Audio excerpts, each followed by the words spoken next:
Hi there, this is Jacob Nash Algebra Lessons, and this is Unit 1, or sorry, what am I thinking? Unit 4, Lesson 14, on just a review of this unit. So, I just recorded Lesson 1, because, there was a sound issue with the original recording, so, back into gear that you know everything. So, here's a review that I made, and let's see, how many questions is it? It is 32 questions, but most of them aren't that long. But it covers everything that you need to know for this unit, and this probably still will be a long video. Well, already you can, if you're watching on YouTube, you can see how long it is, but I don't know how long it's going to be, but seems like it might be long if it's 32 problems. But here I have, was it six different things? Yes, 6 concepts, as I call them. Even though we had 13 lessons so far, I'm calling it 6 concepts that we need to know for our test. Okay, so let's do this. So here's the first concept of classifying polynomials. We learned that in the first lesson. Pretty simple. I only gave you 5 problems for this. Well, I don't know why I'm saying gave you, because you don't have to do this. Now, honestly, this lesson may not be necessary if you feel like you know everything, but if you want a refresher that's not, like, super long because you might not want to watch all 13 videos again, then maybe just watch this. So, classify these polynomials based on number of terms and degree. So, that's, like, remember, binomial, quartic, quintic, cubic, all that. Okay, so let's look at the first one. Well, we can already see that they're all trinomials. Why? Because they all have 1, 2, 3 terms.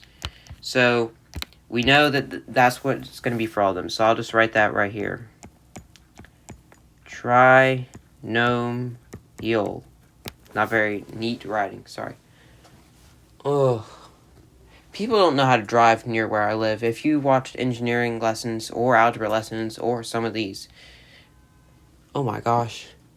So many people keep, like, almost causing crash. Someone turned and, like, crossed a main road when a tractor trailer was coming yesterday, or Wednesday. Wait, yesterday was Wednesday, whatever. And, oh my gosh, that would not have been good. I've already seen 5 crashes here, but they weren't bad, really. But whatever. Anyways, so that's trinomials. But the leading degree tells you what you'll name it for the other part. So the leading degree for this one is 2. Leading degree for this one is 3. Don't think it's 4 for that one. This happens to be out of order, so just say 5. So we see 2, 3, 5. 2, that's quadratic. That is a quadratic. 3, that's a cubic. And in 5, that's a quintic. That's just memorizing. Maybe you won't have to, it's useful to know that. I don't know if you'll specifically have questions on that, but you might, so you might want to know that. But it should be simple because these prefixes pretty much have numbers in them. Tri means 3, quad means 4, cube means 3, quint means 5, so if you know those prefixes, then it should be simple. Okay, how do I scroll on this thing? Okay, there we go. Alright, now we have to write the end behavior of these 2 polynomials for number 4 and 5. Hint, look at the degree, even or odd, and the leading coefficient sign. So, remember, anytime we have end behavior, it's as x goes to negative infinity, what does y do? And as x goes to positive infinity, also what does y do? And then we'll write that again, because we have 2 problems on that. Okay. So, for the first one, we see, okay, it says, hint, look at even or odd and coefficient sign. That's what you need to know to do this, sorry.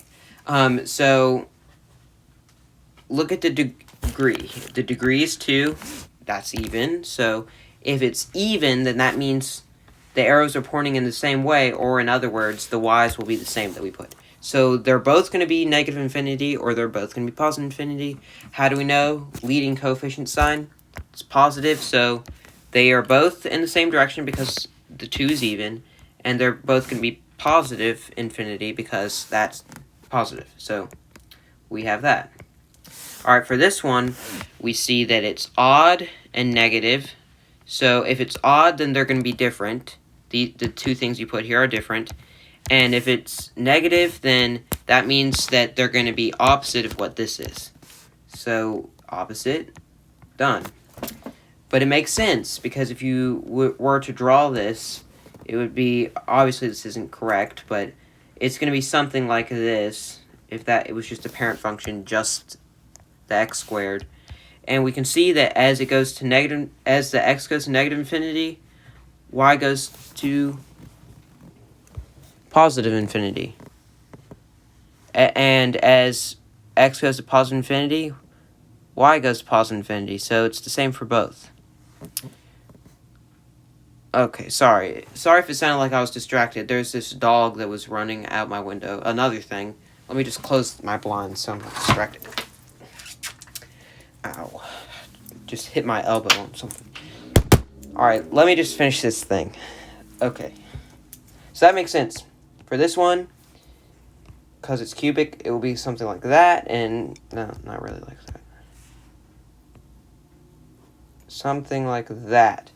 And it makes sense because as it goes to, it's just opposite, you can see. If you want further detail, go to the video for that. So now, concept 2 is factoring polynomials. I told you in the video that there's 4 ways to factor. You can factor by dividing greatest common factors, or grouping, and I'll talk about when the situations we would do that. And then I also said that you can do difference of squares. That's if there's 2 things and there's a minus sign. Hint. And then the other ones were, I called it the adding multiplying technique. That's if there's 3 terms. It has to be a quadratic or a quartic function. We'll use that there. And then there's also difference or sum of cube roots. So we'll look at these. I'm going to zoom in a lot because that's what I need to do to have enough room. Okay, so for this one, we are going to use the adding multiplying technique. Why? Because we have 3 terms. Now, it may not work, but honestly, if you are given a problem, it should work. You should be able to factor it, or else they wouldn't ask you to. So we see that there's 3 terms, and the first one is, in fact, a quartic or quadratic function. So we take the 14. We don't have to multiply anything because there's nothing there. And we see that 2 things that add to 9 would be 2 and 7. And if this has to be positive and that has to be negative, then we would use these signs accordingly. Because negative 2 times negative 7 equals 14, and when added, it equals negative 9. So we know that we're going to have x, it has to be squared because of this, not just x, minus 2, and then x squared minus 7. We aren't told to find the roots, so we don't need to. Okay, that's how you would factor that one. This one, since there's 4 terms, and of all of them, you can't subtract something. Well, you could, divide something. You could divide 2 out of all of them, but that wouldn't really factor it all the way. So we'll group them and figure out something that can divide. Why do I keep saying subtract? Divide out of all of them. So for these 2, we can divide out a 2x squared, and for this one we can do a negative 5. So we put the 2x squared right here. We see what we get. 12 divided by 2 is 6. X to the third divided by x to the second, you subtract the exponent, so it's just x. Plus 1, because that pretty much cancels out. Okay, and since we got this in this one, we should get it in the other one. Alright, we put negative 5 here. Negative 30 divided by negative 5 is 6x. And then that cancels out, so you have plus 1 again. And we do have the same things here, so that we did it right. And then we just need to put this here now. We put together the two factors, you see, this and this, we put that together in one, and then that in another. Oops. Okay, and then we had, oh, was it plus 5? Yeah. Wait, no, it was minus 5, wasn't it? Minus 5. And then 6x plus 1. So that is how you would factor that one. Alright, this one, difference of squares. You can take the square root of both of these and get a whole number. And this is a minus. If it was plus, wouldn't work. So we take the square root of these. Square root of 441. Now, at first, you might not even know that's something you can take square root of, because that's not a common one, but it is one that you get 21 for. So you get 21x. You really get this 20 squared x squared minus 8 squared, because that's what that would be. And then all you have to do is say 21x plus 8, and then 21x minus 8. That's your answer. And if you were to multiply that out, you would get the same thing again. Okay, for this one, we need to use difference or sum of cubes. And remember, since this is a plus, we have plus, minus, plus for our signs. If it was a minus, it would be minus, plus, plus. Remember, I don't have my organ sound this time, though. So we remember there's two things in parentheses, and if we know our signs, and then we know that you have to take the cube root of both things, so you would get x and then 3. Then here you always have x squared, unless there happened to be a coefficient here, then you would put that there, but there's not. So then for this one, you just do 3x, you just do these beside each other, and then you have to do this squared, which would be 9. That's your answer for this one. Okay, for this one, we have another one like this, and because there's a minus, we have our signs minus plus plus instead. So minus plus plus. Once again, we take the cube root. We have 5x minus 2. And then here we have 5x squared. Remember, not just x squared, because I already told you the coefficient has to go with it. Then you put these things together. Oh, well, this time you have to multiply because it's 2 times 5. So you have 10x. Plus 10x, that's kind of ran together, sorry. Plus 10x. I can't handle that jingling noise. And then this squared. So plus 4. That's our answer. Good. Okay, now concept 3 is finding zeros of polynomials. Oh, well, number 11 says find the zeros for number 6. Number 6 up here we saw was this. X squared minus 2 times x squared minus 7. So what are our zeros for that? Well, we saw the original thing had a 4 on it, so we know there's going to be 4 zeros. So all we have to do is set these both equal to 0. So if we have x squared minus 2 equal to 0, and x squared minus 7 equal to 0, we end up with x squared plus, or equals 2, and x squared equals 7. Then you have to take the square root.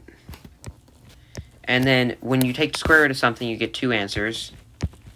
So you would get x equals positive square root 2, negative square root 2, positive square root 7, and negative square root 7. That's your roots. Okay, now for this one, it says find the zeros of this. So that's not one we already solved out, so we have to solve it out. So since we're going to use the difference or sum of cubes again, since it's difference, we use the signs minus plus plus. So you do this, and then you do this. Take the cube root of both. You would get x minus 4. Have x squared here, 4x here, and then square of that, 16 here. We're not done because we have to find the zeros. So we see that the original degree was 3, so we should have 3 zeros. The first one's easy. We set that equal to 0. And we find that x is 4. That's one of our zeros. This, we have to use factoring or the quadratic formula. I don't think we can factor. No, we can't, because there's no things that add to 4 that multiply to get 16. So quadratic formula is negative b. Once again, if you don't know the quadratic formula, watch my video on that. Plus or minus the square root of b squared minus 4ac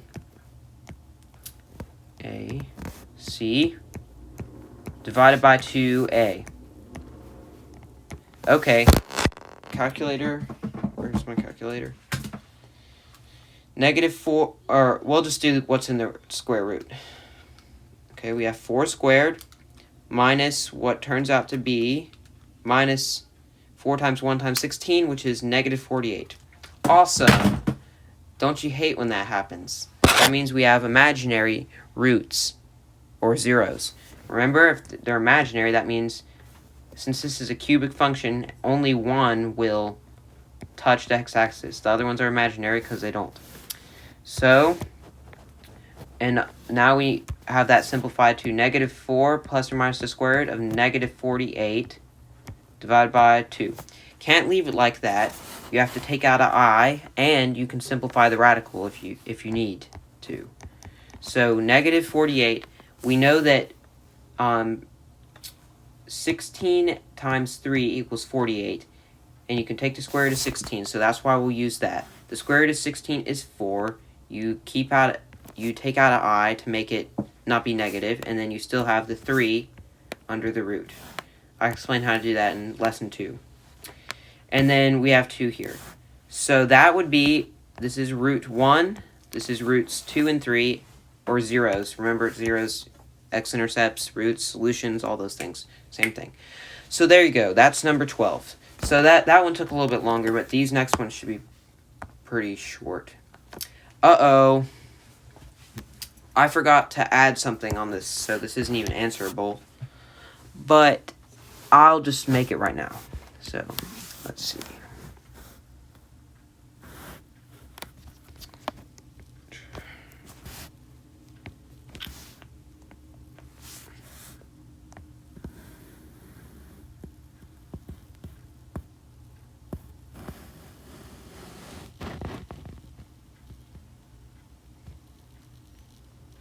Yeah. Oh, don't make that whole thing erase. So that's not the best drawing, but... Oh, wait, there needs to be 4. Okay, let me just redo that. Okay. 1, 2, 3, 4.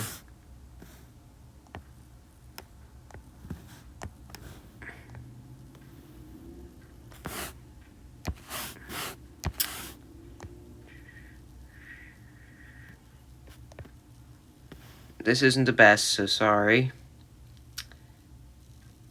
What the heck? I didn't even do that.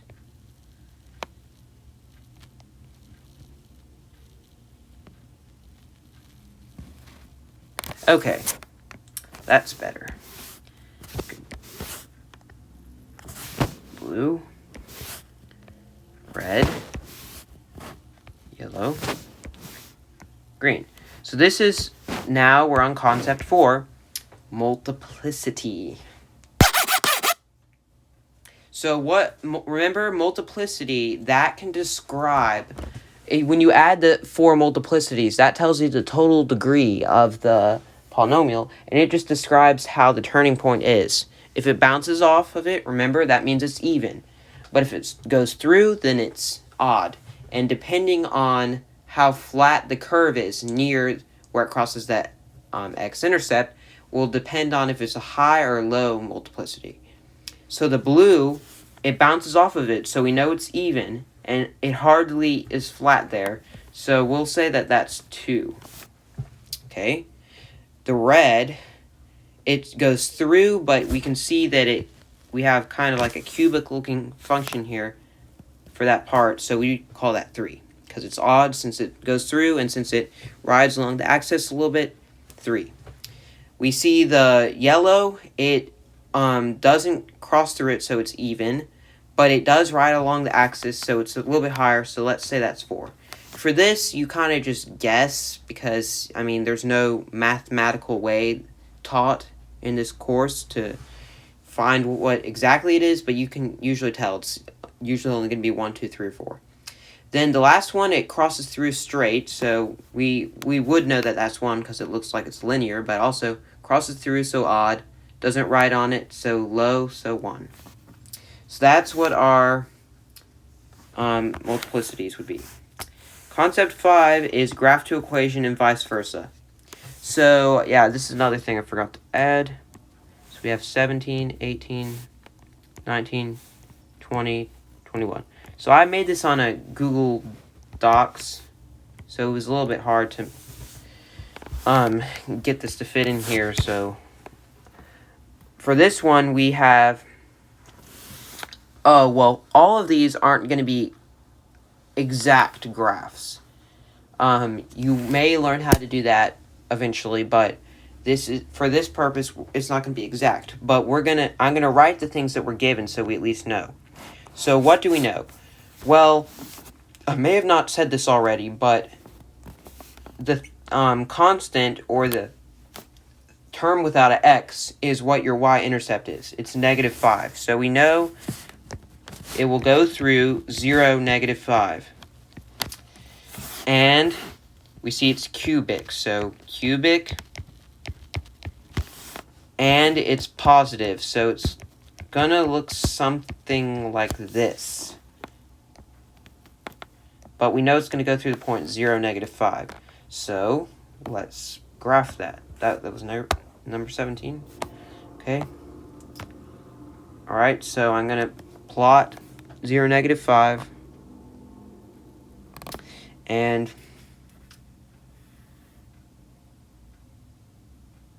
we don't know where exactly the part like that will be, but we can just say it's something like this.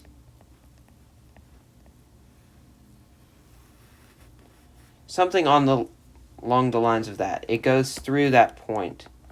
So that would be number 17. Let's look at 18. Okay, what do we know about this? Y-intercept is going to go through 0, -4. Then we see that it's negative, so negative, and then it's quartic, so we know that. Okay, so it's going to look something along the lines of this, and since it's pointing down, it's negative. And arrows in the same direction because it's even. So we know it's going to go through 0, -4. So we could pretty much say that's the vertex if we wanted to. So 1, 2, 3, 4. In this case, it would have no real zeros.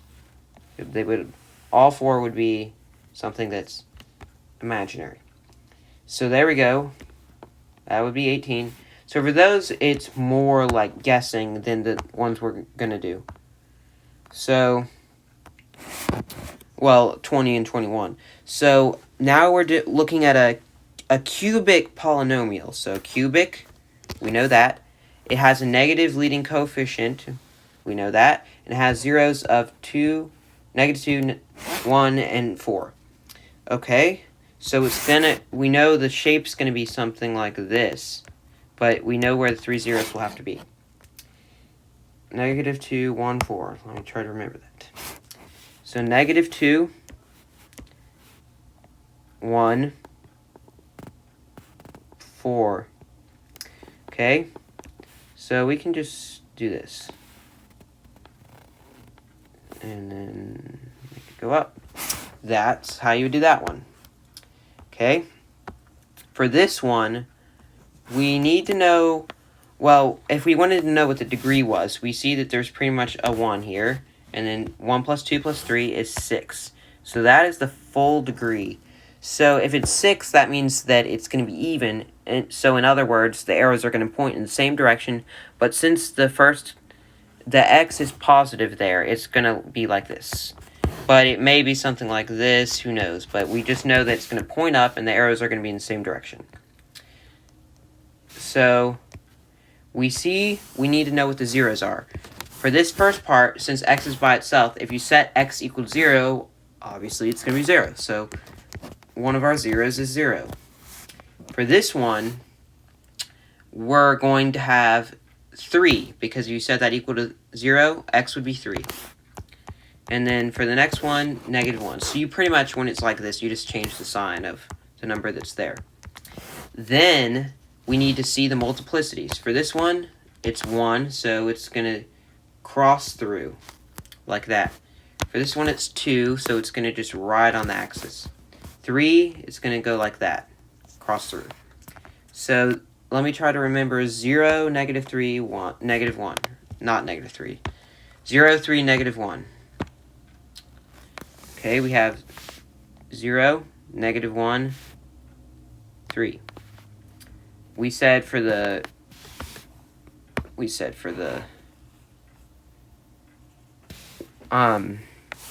well, we already know that it's going to point up, remember? And in the same direction. So let's just go ahead and do something like this. And for the negative 1, it's going to cross through like a cubic function. Okay. For the 0, it's going to go straight through. So we know it's going to have to bend back up and go like that. And then for the second one, it's going to bounce off of it. So it's going to have to curve back down, bounce, back up. That's not such a good thing. It's not the best looking function, but whatever. That's what it turned out to be. Okay, next one, 21, we see the zeros. So the zeros, remember you just changed the signs. So, oh, that must be an error. That's not good. Let's change this to a 3. I don't know how that ended up like that. Okay, so for this one, we have x equals negative 4, 1, and then 3. So those are our zeros. And looking at the powers, we add them all together. So this is going to be a 9 function. And it's going to be positive once again. So they're going to point in different directions, something like that.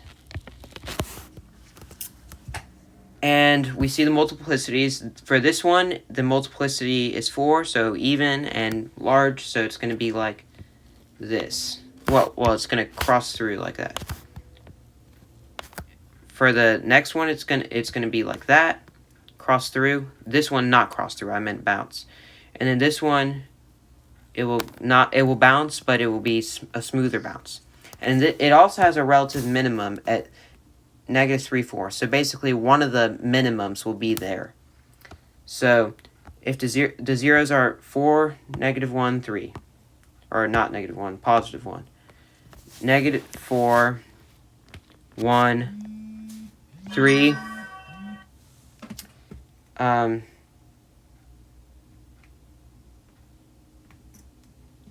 Sorry. So there you go. Oh, and also, what did we say that was? Was it negative 4 or negative 3? Oh, I hate this. Negative 3, 4. Okay, negative 3, 4. Oh, what in the world? That's a relative maximum, obviously. Max. Dumb. Because it's higher than the rest of it. How could it be a minimum?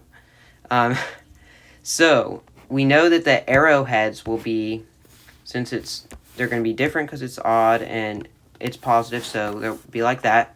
And for the first thing right there, it's going to bounce off of it, so bounce. Oh, wait. Bounce. I think that maybe, yeah, that's probably meant to be a -4 if you think about it. Because how could it even reach that if it was all the way up there? So let's try that again. 1, 2, 3, 4. All right. Now we know it's going to have to hit that, so let's bring that down.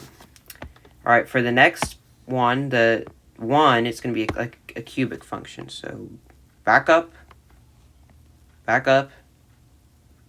like that. Then the last one's just a typical bounce. So up, but then back down, and then there.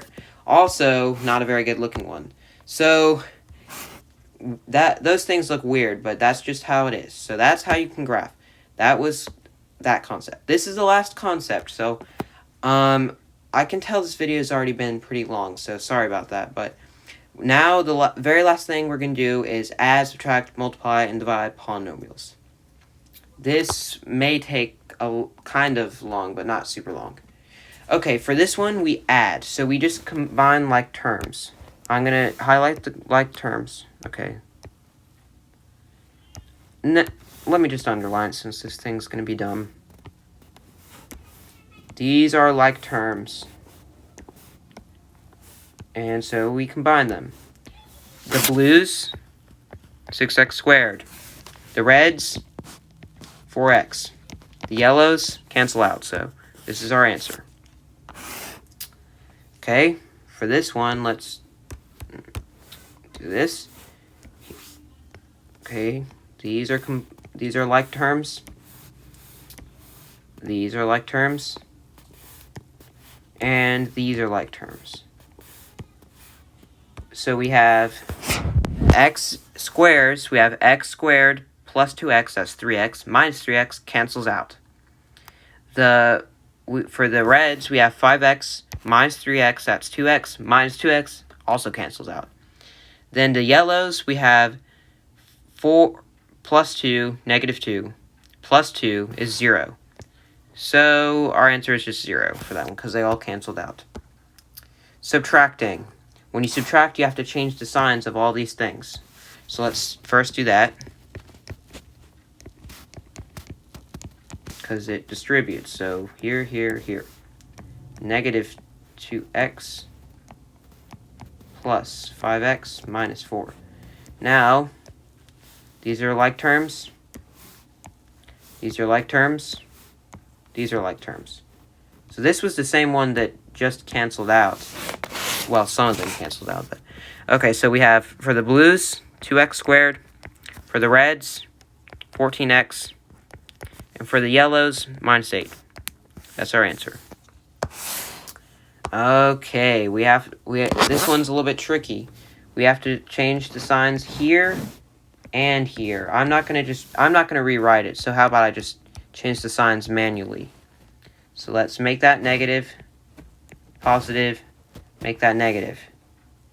Make this positive, make this positive, make this negative. Okay, here's like terms. Okay. And then right here. Okay. So for the blues, x squared plus 2x, or sorry, minus 2x plus 3x would give us 2x squared. For the reds, 5x plus 3x plus 2x is going to be plus 10x. For the yellows, -4 minus 2 is -8. So it didn't cancel out when the signs changed, so that's what it's like. For multiplying, when it's something like this, you would just distribute. And for these, we'll have to FOIL, but we'll see that in a minute. Okay, so 5x times x squared. Remember, you add exponents. So we have 5x to the third. Then 5x times -2x, you have -10x squared. 5x times 7, 35x. So that is our answer for that one. That one's pretty easy. This one is we have to FOIL, so FOIL. We do the first ones first.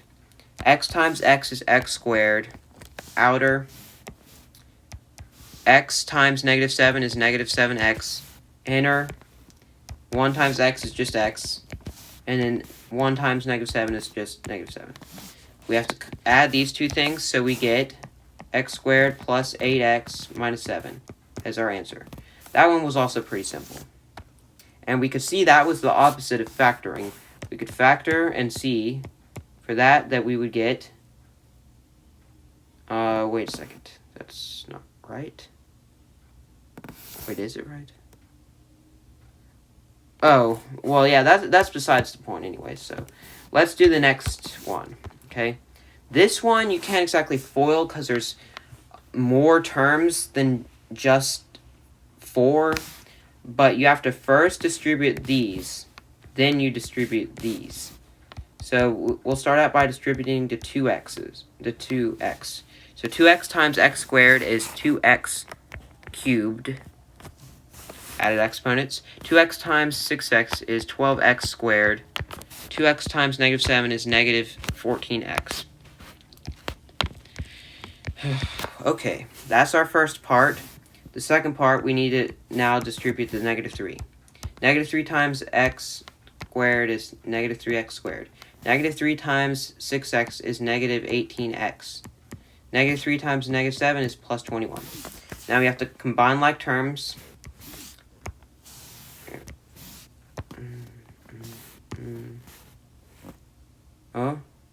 Oh, sorry.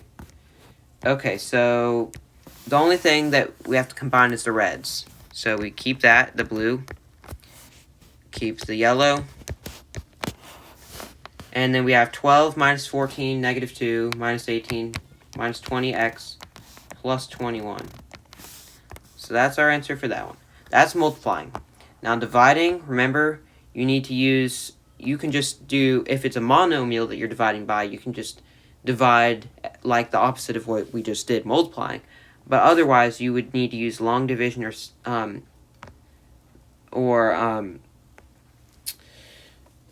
the other way that we learned, which was synthetic. So for this one, because there's a 2 right here, because of that 2, we have to use long division, which I don't prefer as much, but have to do it. Well, let's not make that so big, because we'll need a lot of room.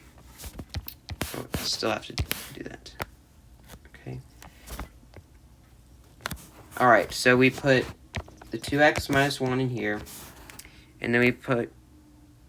What is that? No, sorry, that's not... I did it backwards. This thing goes out here, and this one goes in here.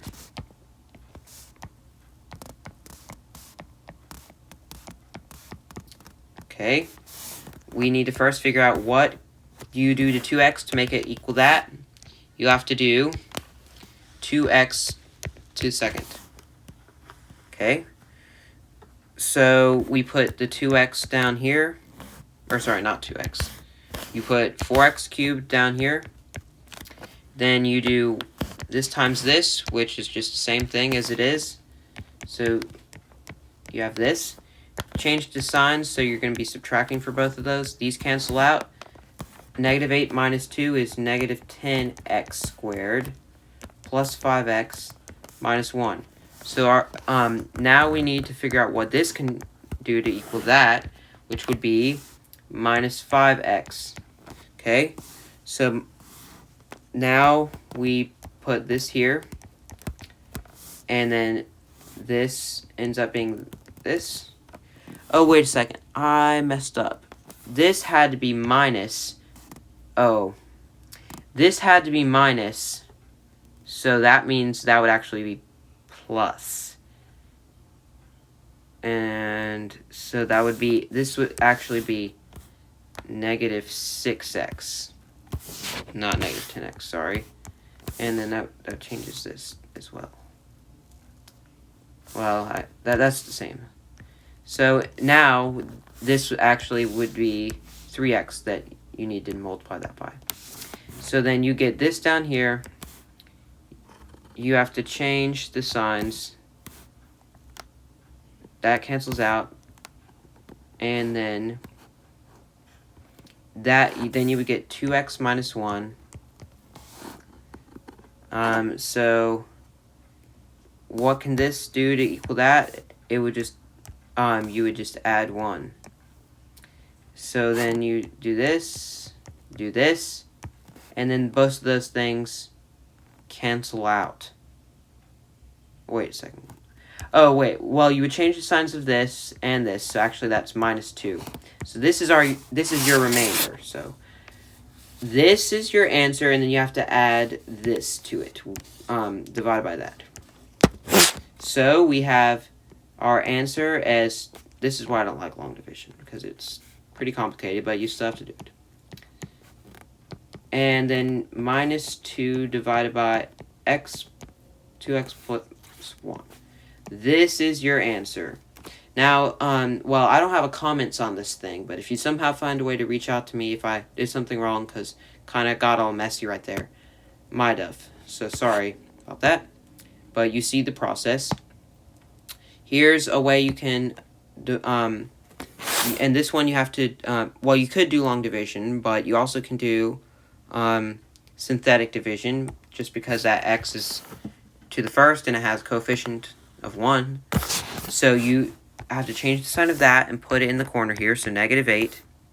Put a line here, and put all the coefficients here. If there happen to be one missing, you just add 0, but there's not one missing. So you have this. These are your coefficients. Put the 2 down here. -8. Once again, watch the video on dividing polynomials to see this in depth. But I'm just going to do it. So you have -16. That goes to -2. You multiply these. That's -1. Do this. And then you get 0. So we would say that that is a factor of this. So our answer would be, we know that these are going to be the coefficients, but we just add x's and then powers that are 1 less than what's there. So 2 and then 1, you don't have to write anything. So this is our answer. And then for this one, we have -9 in the corner because of that 9. And then we do the coefficients here. Okay, so you bring the 4 down, -36. And then you have 17 minus 36, -19. -9 times -19, 171. And then you have 162. I don't like this so much. -458. -458. Okay. Let me see. I might have done something wrong. Let's see. 436. Is that what we know? No, I didn't. So that means that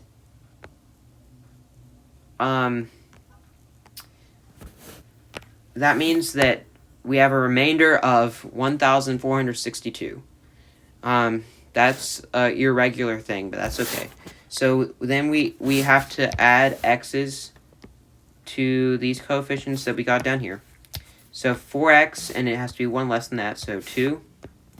And then they just go in descending order, x plus 162 minus 1462 over x plus 9, since that was here. So x plus 9 would not be a factor of that. So that's our remainder, and that would be our answer. So the last question, name a point of the graph of the polynomial. We're going to actually just do that for number 30, not 31, because that's a nasty answer. So since we got 0 as the... Oh, wait. Well, we can do both, actually. Since we got 0 as the remainder, we can tell that negative 8, 0 would be a 0. That, for negative 30. For number 30, that is a point on the graph that we found. Because negative 8, 0. So basically the number that's here and here tells you a point on the graph. And then this would also be a point on the graph. Not negative 9, negative 1462. Negative 9, negative 1462 over x plus 9. So that's not such a good answer, but it's just how it is. Okay, that's very weird, but you would basically need to find a value of x that worked for the function, which that's not applicable to synthetic division, but that's something that you basically need to know. You need to know this is your x value, this is your y value, and that's what you can know from synthetic division. So that will be it for this review. I hope that you understand these 6 different topics. Oops. It's not good. Is this the thing where I can... No. Okay, there's not one where I can just do that. Hate this. Okay, I was gonna try to scroll back up. Okay, there. So, I hope this helped. I know this was a long video, but thanks for bearing with me. And good luck on any test you might have. That'll be it.